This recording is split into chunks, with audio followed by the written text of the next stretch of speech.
Saya ulangi, terhadap para tersangka, penyidik Polda Metro Jaya akan melakukan penangkapan. Terima kasih.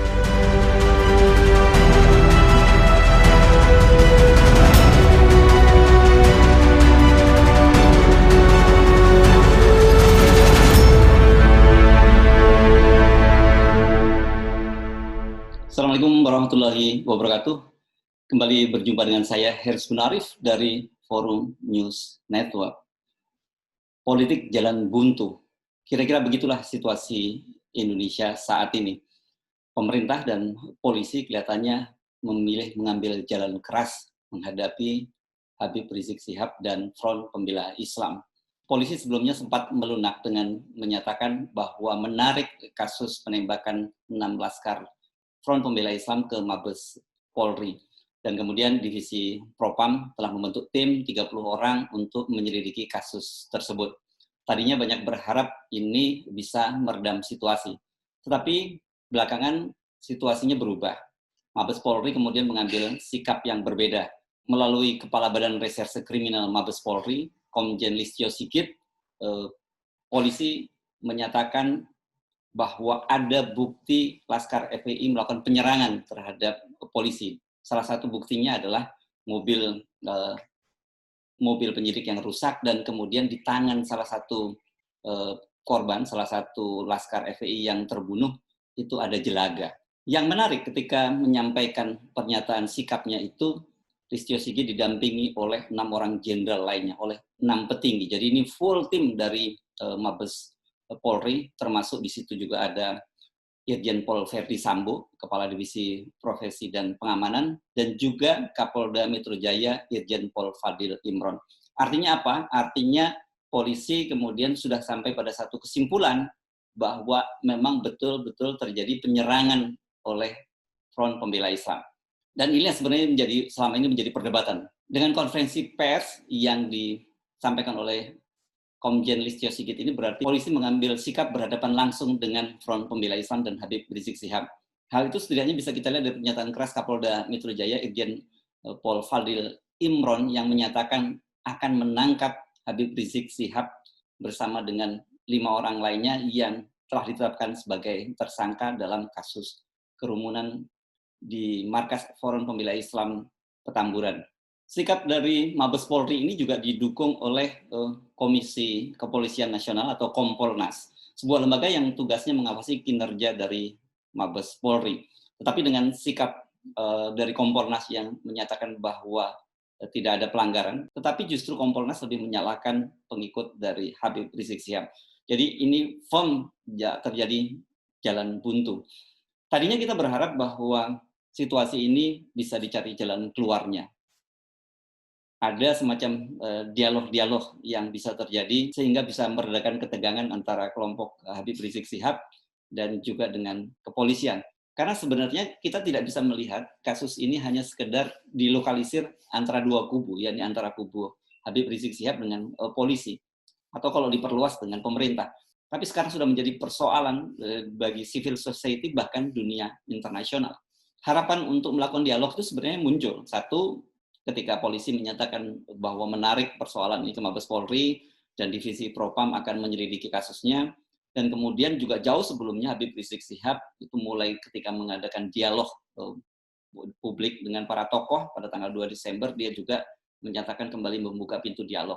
Begitu juga ketika berlangsung pemakaman 6 laskar Front Pembela Islam, Habib Rizik Syihab pada waktu itu meminta para pengikutnya untuk menahan diri.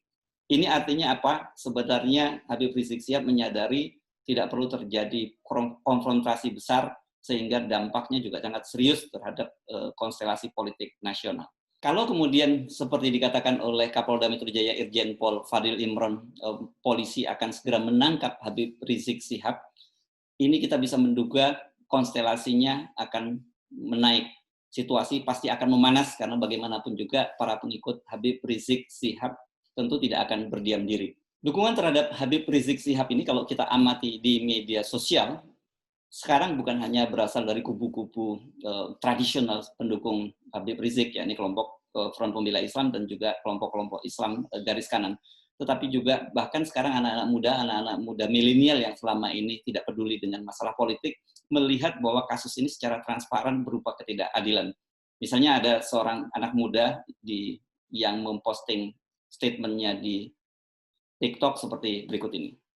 Sama sebelumnya gue adalah orang yang netral ya, jadi gue gak ketemu siapa-siapa sebenarnya. Tapi gue cuma mau nanya nih, emang apa sih membuat FPI itu pantas untuk dicap teroris dan ditembak sampai meninggal? Catatan kriminal apa yang membuat mereka itu layak untuk ditembak sampai akhirnya mati 6 orang? Apakah mereka pernah ngebom tempat ibadah? Apakah mereka pernah membunuh orang dalam jumlah masif? Apakah mereka pernah ngerampok? Apakah mereka pernah korupsi? Kerugian apa yang disebabkan oleh mereka gitu bagi kalian dan bagi negara? Apa karena mereka menutup diskotik? Apa karena politik ini takut sama mereka? Maksudnya apa gitu yang akhirnya kalian berpikir bahwa mereka layak untuk ditembak sampai mati? Apa gitu? Apa karena ngejek-ngejek polisi terus mereka ditembak mati? Emangnya sebarbar itu polisi kan nggak juga kan? Apa karena cuma diejek-ejek doang terus tembak kan nggak juga kan? Dan gue nggak akan pernah lupa bahwa pelaku penyiraman air keras kepada Novel Baswedan dilakukan oleh seorang polisi yang dihukum cuma setahun. Jadi sangat mungkin kejadian ini pun ya ngerti lah. Di media sosial saat ini juga beredar potongan video ketika salah seorang kakak korban memberikan penjelasan, memberikan testimoni di dalam rapat kerja dengan Komisi 3 DPR RI, dan videonya sangat viral dan itu menimbulkan kemarahan yang cukup luas di masyarakat. Saya cerita sambil berderai air matanya sambil, oh ini benar-benar luka tembak tuh di dada ada 3, di punggung itu luka robek seperti diseret, di jidat ini ada biru seperti dihantam senjata api yang belakangnya saya kan nggak tahu ya jenis senjata itu seperti apa, di belakangnya ini biru, tapi alhamdulillahnya muka adik saya itu bersih karena di belakangnya itu robek, sampai dikafankan pun darahnya masih mengucur. Subhanallah, itu buat kami sangat luar biasa ya.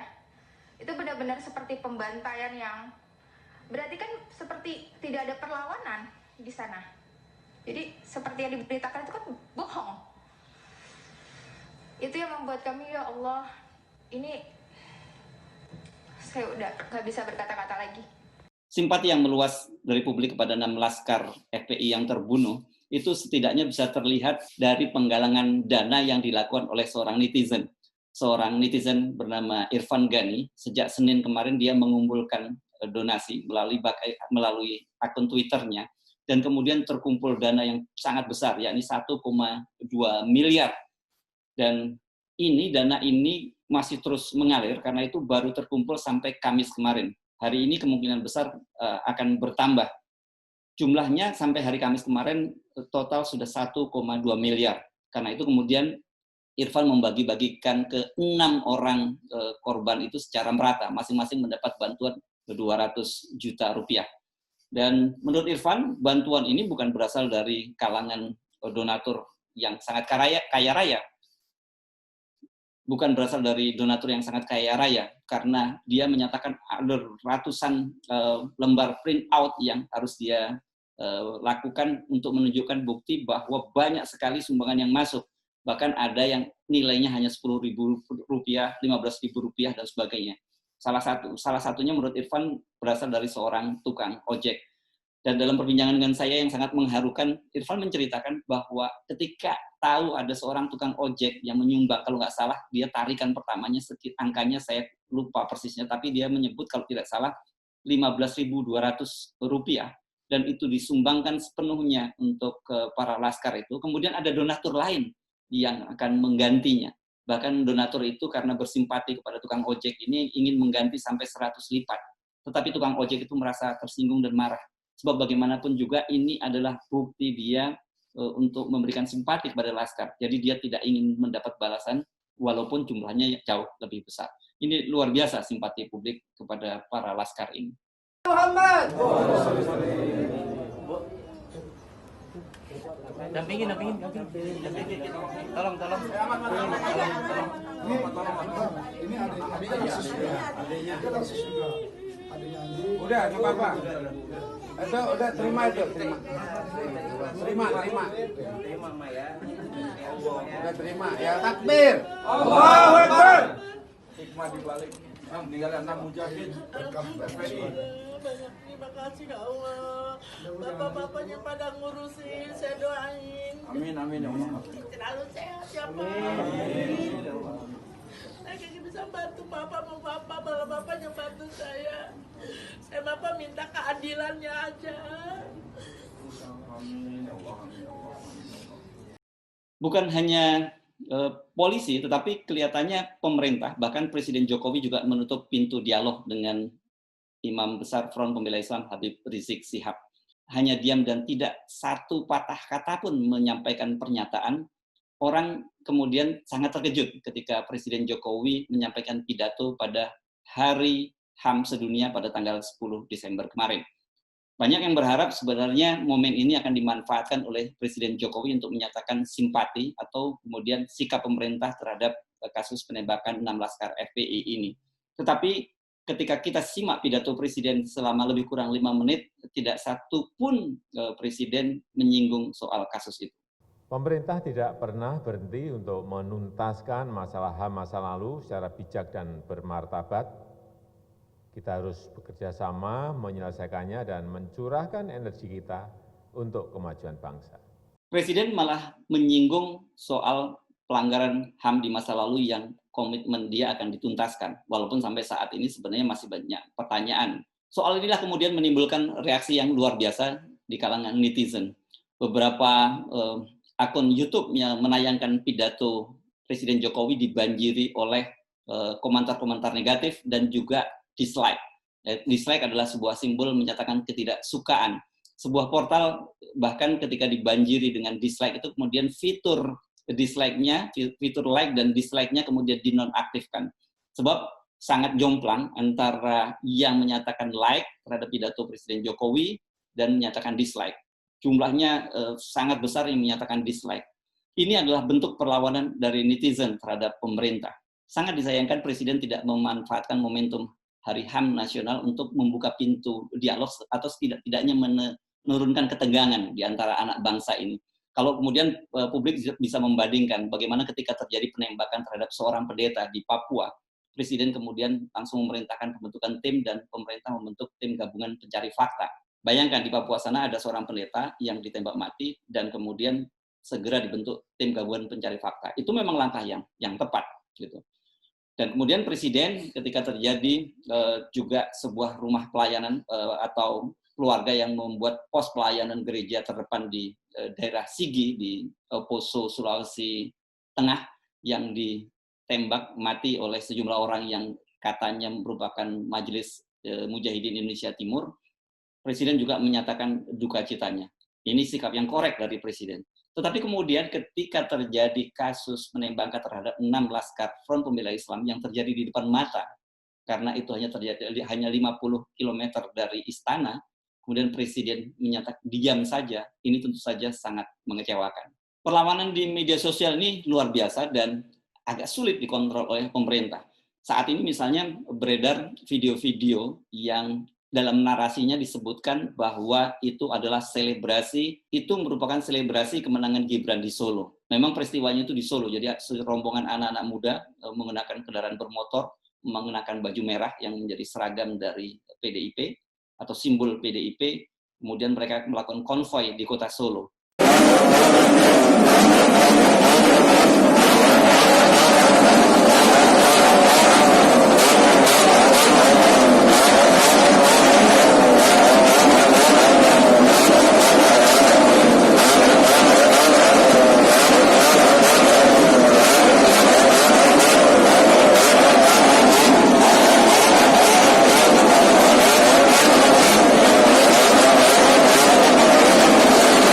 Sebenarnya kalau kita cermati, ini masuk informasi yang hoax. Karena apa? Karena kalau kita melihat video-video tadi, itu kelihatan sekali tidak ada satupun anak muda tadi yang mengenakan masker.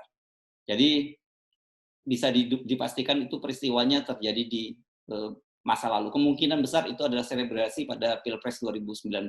Tapi itulah perlawanan di media sosial yang harusnya diwaspadai oleh pemerintah karena itu mencerminkan bagaimana suasana kebatinan masyarakat saat ini. Mengapa pemerintah tetap mengambil jalan keras terhadap Habib Rizik Syihab? Toh bagaimanapun juga apa yang dilakukan oleh Habib Rizik Syihab bukan kejahatan yang luar biasa. Dia hanya melanggar protokol kesehatan dan kemudian dia juga sudah membayar denda. Begitu juga dia telah menyatakan permintaan maaf kepada publik. Dia menyampaikan itu dalam dialog nasional kemarin dan tentu saja ini sikap yang kita perlu apresiasi. Bagaimanapun sebagai figur publik dia harus memberi contoh dalam situasi pandemi saat ini. Pengumpulan massa, apalagi tanpa memperhatikan protokol kesehatan, itu sangat dampaknya sangat serius. Sikap keras polisi, kemudian diamnya Jokowi, ini bagaimanapun memperkuat persepsi yang muncul bahwa pemerintahan Jokowi itu memusuhi Islam, khususnya oposisi Islam. Sangat tidak sehat bagi perjalanan bangsa ini, karena bagaimanapun juga Islam adalah agama mayoritas di Indonesia. Ayo, mau dibawa kemana sebenarnya bangsa ini? Mengapa kemudian tidak terketuk pintu hati kita dalam situasi semacam ini untuk membuka pintu dialog? Bagaimanapun juga kita semua adalah anak bangsa. Kita semua berhak hidup di Indonesia dengan damai, apalagi dalam demokrasi, kebebasan menyatakan pendapat adalah hak yang dilindungi. Di saat seperti pandemi saat ini, kemudian ekonomi memburuk, beban masyarakat yang semakin berat, harusnya kita bersatu, bukan malah saling bermusuhan. Saya Hizbun Arif, sampai jumpa. Assalamualaikum warahmatullahi wabarakatuh.